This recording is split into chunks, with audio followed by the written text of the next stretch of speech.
Bonjour à tous et bonjour à toutes, nous voici donc pour la première vidéo concernant les pierres fines.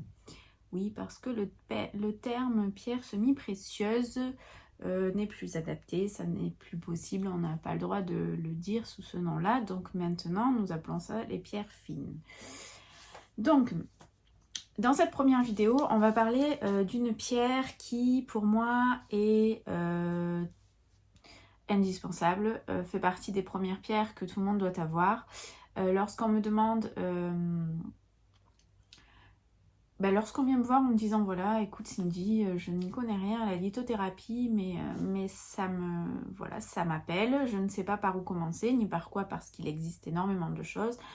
Est-ce que tu as un conseil? Est-ce que tu as une pierre à me conseiller?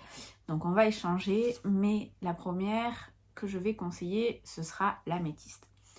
C'est une pierre très très forte, une des plus fortes pierres qui puissent exister. Elle va avoir des bienfaits qui vont être adaptés à tout le monde. Voilà. Donc, dans un premier temps, on va parler de cette améthyste. Donc, l'améthyste, je vous la montre vite fait. C'est une pierre comme ceci, qui a une couleur violette. Donc voilà, je vais vous la montrer aussi sous différentes formes. À la fin de la vidéo, vous verrez différentes formes. Voilà, là, elle est sous forme de pierre polie. Donc elle existe sous moult formes. Notamment, maintenant, elles sont sculptées. Donc en fait, vous pouvez la retrouver sous forme de chat, sous forme de pomme, sous forme de tête de mort. Enfin, vraiment sous des formes merveilleuses. Décorative, donc en fait ça va aussi être sympa de pouvoir l'exposer parce que c'est une pierre qui mérite d'être dans son lieu de vie, donc si en plus elle est décorative, pourquoi s'en priver? Alors j'ai mes petites notes parce que j'ai vraiment peur d'oublier quelque chose, parce que je ne suis pas non plus à l'aise avec les vidéos, j'ai l'impression de me parler à moi-même, mais non, je vous parle à vous et d'ailleurs ça me fait hyper plaisir. Donc on va commencer. Donc c'est une pierre forte, elle va permettre la purification des lieux, des personnes et des objets aussi. Donc elle va vraiment être merveilleuse. Il va surtout falloir penser à la purifier et à la recharger de manière régulière parce qu'elle est tellement utile et elle emmagasine tellement de choses négatives qu'à un moment donné, si on ne la nettoie pas et qu'on ne la purifie pas, elle ne fera plus son travail. Voilà. Donc du coup, c'est très important d'en prendre soin parce que voilà, malgré tout, c'est des pierres auxquelles il faut prendre soin pour qu'elles prennent soin de nous. Donc on doit leur rendre aussi le fait de prendre soin d'elles pour qu'elles puissent nous aider. Alors, elle va aider dans une chambre. Alors, elle peut être posée sur votre table de nuit parce qu'elle va vous aider. Donc, si jamais vous faites des cauchemars, si jamais vous avez un sommeil un peu agité parce que vous avez le mental qui travaille énormément, donc ça va aider à apaiser le mental. Et ça va aussi permettre, pour un côté très spirituel, aux personnes qui font des rêves intuitifs, de développer cette capacité et à faire des rêves intuitifs et voilà, de développer ce côté-là de rêve intuitif. Donc ça va être une très bonne aide. Alors, chose très importante que je souhaitais vous préciser, les pierres fines, telles qu'elles soient, elles ne remplacent en aucun cas un avis médical. C'est-à-dire que vraiment, quelle que soit la pathologie, il ne faut pas dire c'est la pierre qui va me guérir. Absolument pas. Une pierre ne guérit pas. Elle va juste aider, mais elle n'est pas... elle ne remplace pas tout simplement un avis médical. Donc, si vous avez des pathologies qui méritent d'être... que vous alliez voir, un médecin, surtout, allez-y. Voilà, ça je tenais à le préciser, je le préciserai aussi dans toutes les vidéos parce que c'est hyper important que ça ne remplace pas du tout un avis médical. Voilà, donc voilà, là j'ai mis les choses au clair parce que pour moi c'est hyper important de le préciser. Donc elle va aider pour les cauchemars, le sommeil agité, le mental un petit peu qui travaille beaucoup, donc elle va aider à apaiser le mental. Elle va aussi aider nos ados, nos étudiants et nos enfants lors des périodes d'apprentissage, pour des enfants qui ont peut-être des troubles d'apprentissage, pour des enfants ou des adolescents qui sont en période d'examen et qui ont une anxiété au niveau de ces examens. Donc voilà, ça va être une très bonne aide à ce niveau-là. Elle va aussi aider notre petit cœur en cas de peine de cœur, en cas de mal d'amour, on va dire ça. Donc elle a un sommeil elle va aider pour les sommeils réparateurs. Qu'est-ce que je peux vous dire de plus?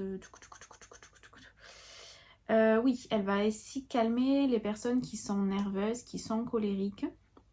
Elle va aider à calmer, parce qu'elle ne fera pas tout. Après, comme je vais aussi vous le dire régulièrement, il faut aussi creuser, c'est-à-dire que quelqu'un qui va nous dire « je suis stressée, je dors mal », ok, peut-être que l'améthyste pourra vous aider, mais il est quand même très important de savoir la cause en fait de tout ça. Pourquoi, d'où ça vient, qu'est-ce qui fait que vous dormez mal, quels sont vos soucis, même si c'est des douleurs physiques, il faut toujours creuser parce que le corps en fait c'est le reflet de l'intérieur de notre corps, de notre âme et de tout ce qu'on supporte. Donc à un moment donné les douleurs elles ne sont pas anodines, il faut juste aller creuser, essayer de savoir pourquoi.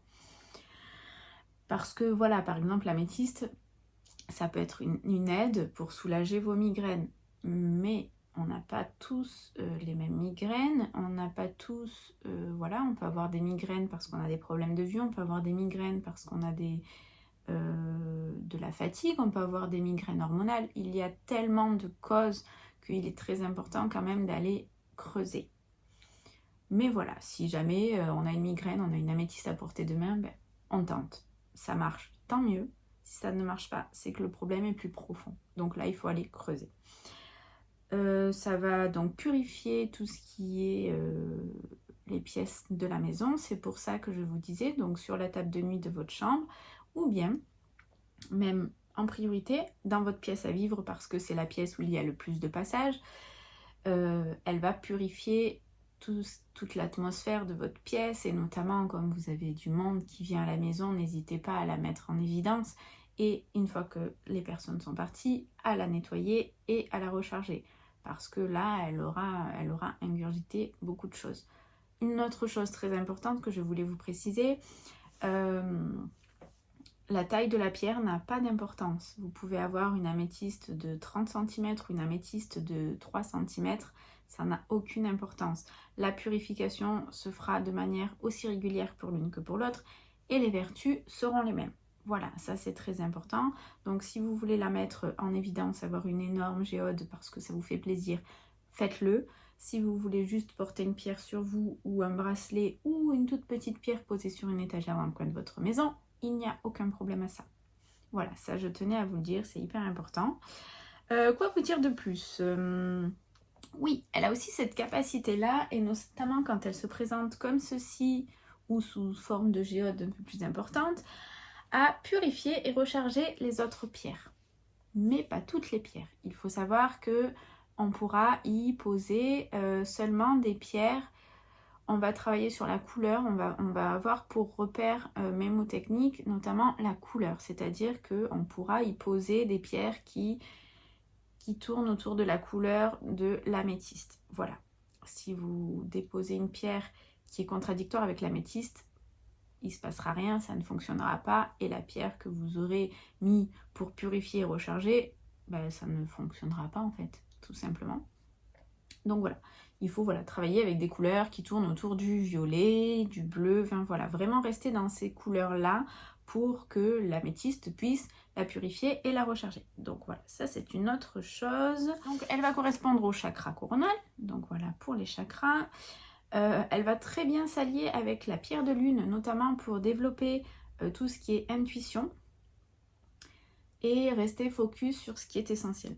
Donc améthyste, pierre de lune, ça va être Voilà, intuition et rester focus sur ce qui est essentiel. On a aussi une bonne combinaison améthyste quartz rose. Ça, c'est une combinaison que je fais régulièrement, notamment pour les enfants, parce que le quartz rose, c'est la douceur, c'est l'amour.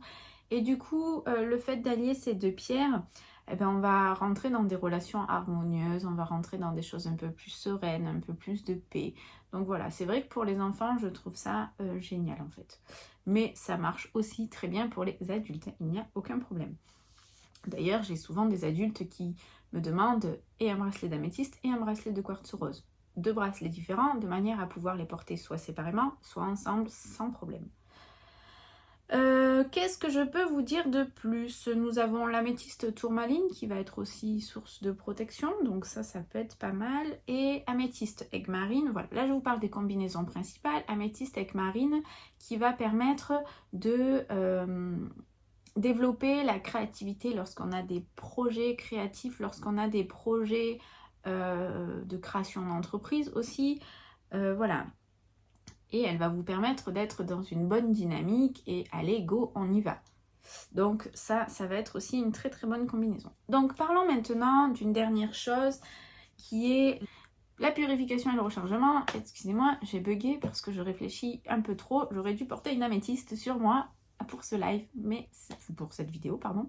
Mais je ne l'ai pas fait. Voilà ce qui arrive après. Le mental, il part trop vite. Donc pour la purification et le rechargement de l'améthyste. C'est pas parce qu'elle purifie et recharge les autres pierres qu'il ne faut pas s'en occuper.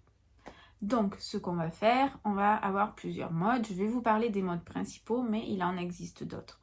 Donc, on va penser à l'eau, c'est-à-dire passer la pierre sous l'eau, mettre les intentions, et ça c'est hyper important, de nettoyer la pierre. Donc, filet d'eau, eau de source, peu importe, et mettre l'intention de nettoyer la pierre.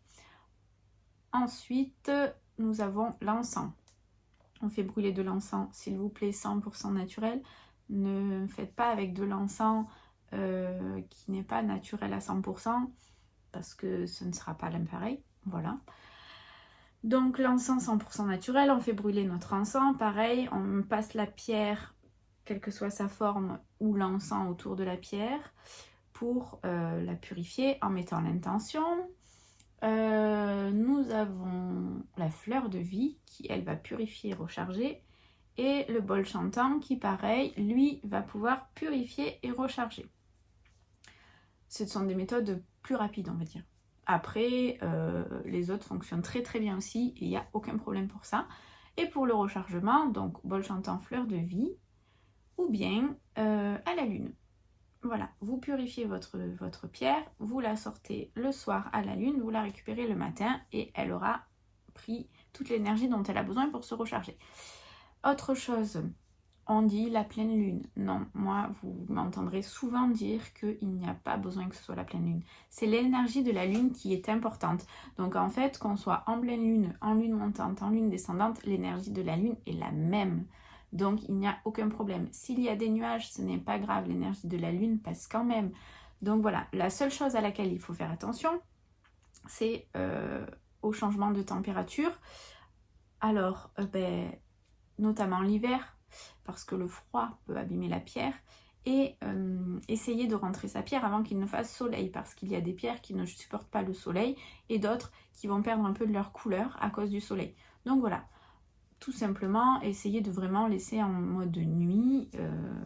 Bon après, si vous vous levez, que le soleil s'est levé depuis 1 heure, mais qu'il ne tape pas en plein sur votre pierre, ce n'est pas grave. Et l'hiver, s'il fait vraiment trop froid, au lieu de sortir vos pierres, vous pouvez les laisser derrière une fenêtre, tout simplement. Donc voilà. Donc là, je pense qu'on a fait le tour. Alors je pense avoir dit les principales vertus et ce que j'ai à vous dire sur l'améthyste.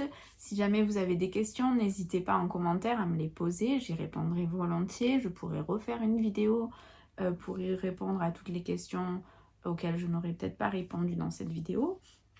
Et je vais vous proposer, vous montrer différentes formes d'améthyste avant de terminer. Donc il y a celle-ci que je vous ai montrée tout à l'heure.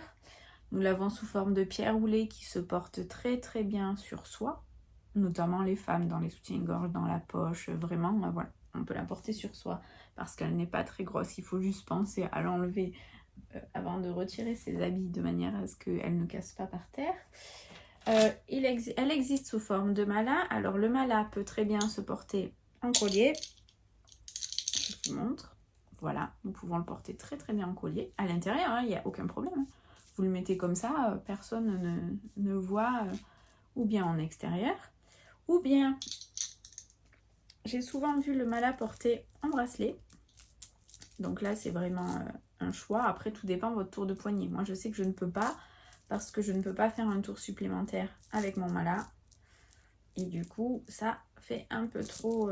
voilà, ça pendouille un peu trop à mon goût. Mais bon, c'est une histoire de goût. Ou bien dans sa poche, pareil.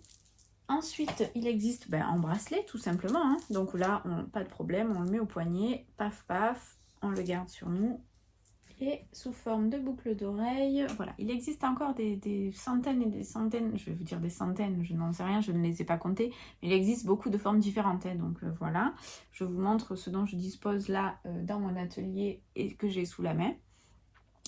Et voilà, elles existent aussi sous forme de petites boucles d'oreilles, magnifiques, vous voyez, il y a un peu la transparence, vous voyez mon vernis derrière.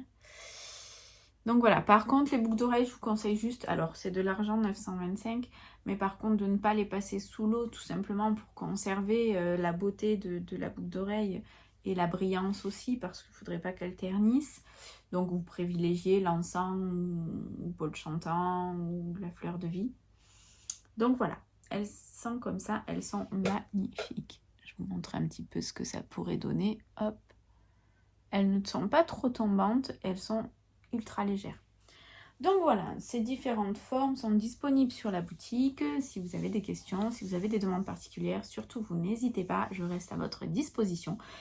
Et puis sur ce, je vous dis à plus tard. Alors je ne sais pas si plus tard, si la prochaine vidéo ce sera une vidéo pierre vertu d'une nouvelle pierre ou si ce sera autre chose. Donc ce sera la petite surprise. Et puis sur ce, je vous fais des bisous et puis je vous dis à très bientôt. Bye bye!